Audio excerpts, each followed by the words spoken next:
St. Louis, the gateway to the West, is now the gateway to the best. Swing and get up, baby! Get up, get up, get up, get up! Home The game is over. The series is over. The wait is over. What's up, happening nerds? This is John, Nerding Out with Cards, and this video is going to be about some awesome gifts that I received. Long overdue, for sure.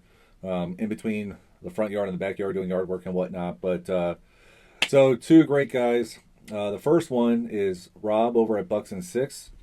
Sent me a bunch of cards. I'll show these two first. But you got the 1985 Top Super Ozzie Smith. This is an amazing card.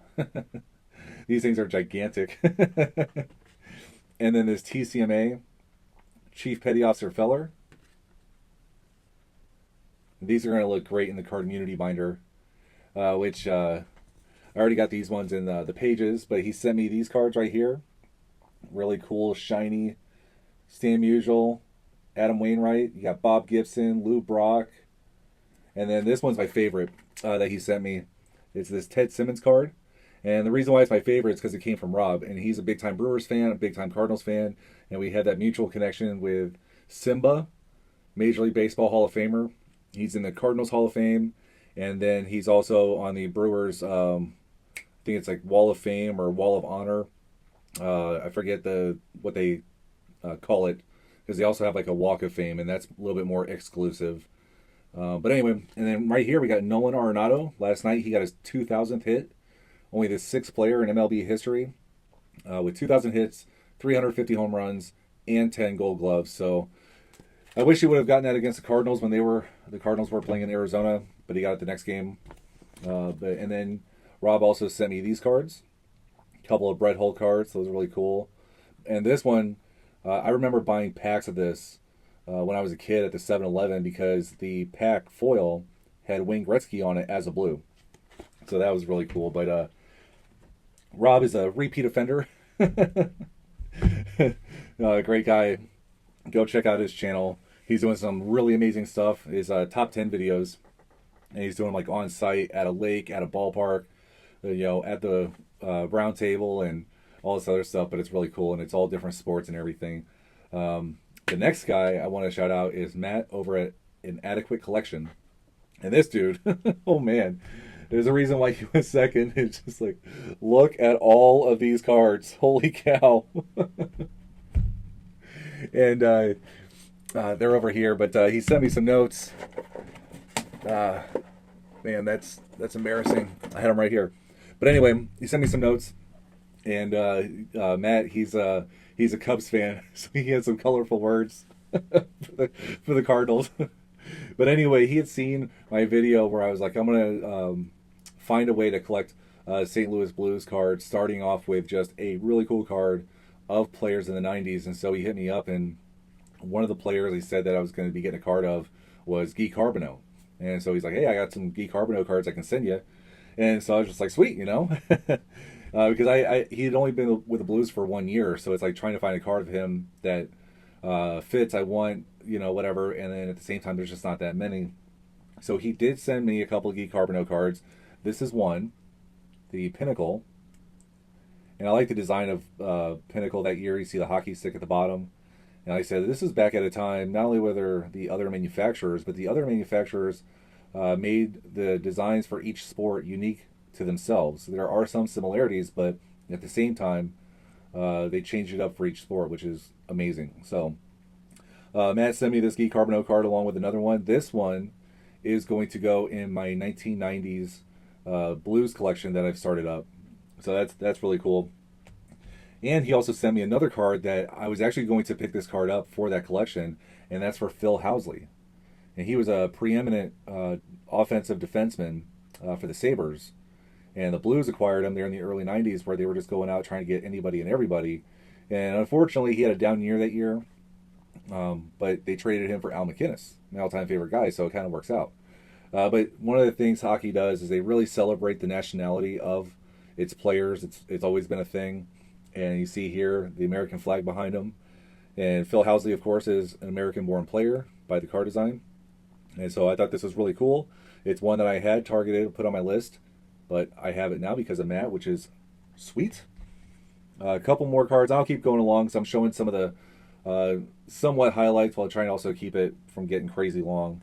But Matt knows that I'm a Patrick Maroon collector, and he sent me one of Patrick Maroon's rookie cards. This one from Pacific. So that was really cool to find in the box. And then he and I were talking after all this came in, but I told him this one really stuck out to me. And so I have a St. Louis Blues Hall of Fame collection. It's a team Hall of Fame. And what I had been doing was getting the O-Pee-Chee cards. Well, one of the things with hockey cards is for the last, 25, 6, 7 years, Upper Deck has been the hockey card manufacturer. They're the ones with the exclusive rights. Not only that, but O-Pee-Chee, the cards that are made today, are actually manufactured by Upper Deck. They just bought the brand. It's not its own manufacturer. And I learned about that when I did my Ozzie Smith video on O-Pee-Chee cards and everything. So I'm going to switch it up in that collection from just O-Pee-Chee cards to when Upper Deck came in. They're 1990 or so for hockey, maybe 89 as well as baseball. If their first Blues card is from that point to today, I'm going to get the Upper Deck card. And then, of course, at some point in time, Young Guns comes into play. And so maybe I'll get those for those players as that comes about with like Pietrangelo and things like that. But that's why I'm showing this card. In my collection currently is Curtis Joseph's O-Pee-Chee card. But I'm gonna switch it out with this Upper Deck card that Matt gave me. It's awesome. So thank you, Matt. And it's really funny because I got the impression he just kind of like, dumped a bunch of unwanted Blues cards on me. No, but he did say he wanted to just like, jumpstart the collection. I mean, it's like he put, the paddles on it, But not only is it just a ton of cool cards, which I'm going to get into some for a specific reason, but the fact that there were some cards that, kind of fit what I was already doing was, I just thought, unexpected and fun. Here's some other banger cards. This patch card of David Backes. I was a big-time fan of him. This quad rookie patch card with Vladimir Tarasenko, or as I call him, the Tarasenko Show. And then here we have number 1 overall pick, Nail Yakupov for Edmonton. Absolute bust, but he did play for the Blues for a couple years. This autographed card of Brad Boyes. He had a couple really good seasons with the Blues. And this this is amazing. Jay Bouwmeester. He was a trade deadline pickup one year when the Blues were pushing. Ended up becoming a longtime Blue. He was known for a consecutive game streak that was extremely long, like over 900 games or something. And but he's also on the Blues Stanley Cup championship team, so his name is on the Stanley Cup with the Blues. And this one's just really cool. Significantly thick. Look at that. Awesome. A few more autos is now Hall of Famer Keith Tkachuk. People think that he's known more for his sons, but 500 goals himself in the NHL. Bernie Federko, Mr. Blue. I mean, him and Plager, they're synonymous with the Blues. Bobby Plager's obviously passed on, but Bernie Federko, he's been consistently involved with the organization for decades and decades now. So, very beloved player, commentator, and all that good stuff too. But going back to Tarasenko, autographed puck, and David Backes. Already highlighted those guys with a couple of cards. And I got a pretty good puck collection going up there, so those are going to be awesome to put up there. And then, so going through those stacks of cards, and I pulled out a few from that gigantic stack, and I did it for a reason. Because, we're always, we got checklists and everything, and we got cards that we're chasing for. We got active collections. And what's really fun is, if you ever get a chance to sit down at the bargain boxes and whatnot and just start going through cards and everything. Or in this case, somebody awesome like Matt sent me just a ton of cards, and you're going through them and you see all these different players, and the card designs are cool and everything. He did send me, like that Bouwmeester super scarce, artificially scarce out of 40 card. And so those are very awe-inspiring kind of things. And then he said that these were in-person autos, or TTM. Yeah, TTM autos. But as you're going through those and you're just looking at the years and the players and it brings back a lot of memories and everything. For most of them, for me, some of them a little bit before my time as far as that goes. But with that being said, I'm going to show 5 cards. So going back to Keith Kachuk, the Blues acquired him in the very early 2000s. Went to the conference finals that year, and then when they were this is all before the lockout. Big splash in free agency was getting Doug Weight.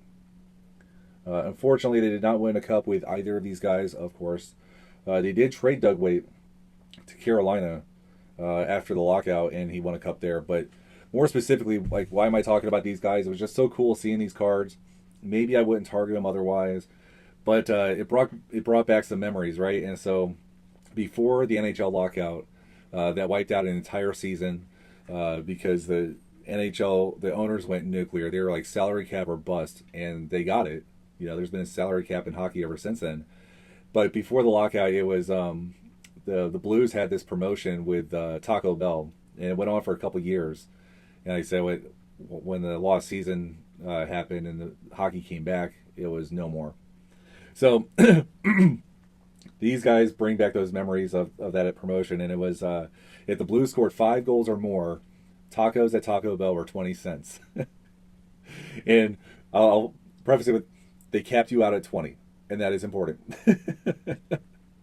And so I remember going to Blues games, with these guys playing, and whenever the Blues would get like 4 goals if they got there, and up at the one end of the rink, they had like this display at the very top, and it was like Taco Bell logoed things, and every time the Blues got a goal, like one would like illuminate or pop up or something.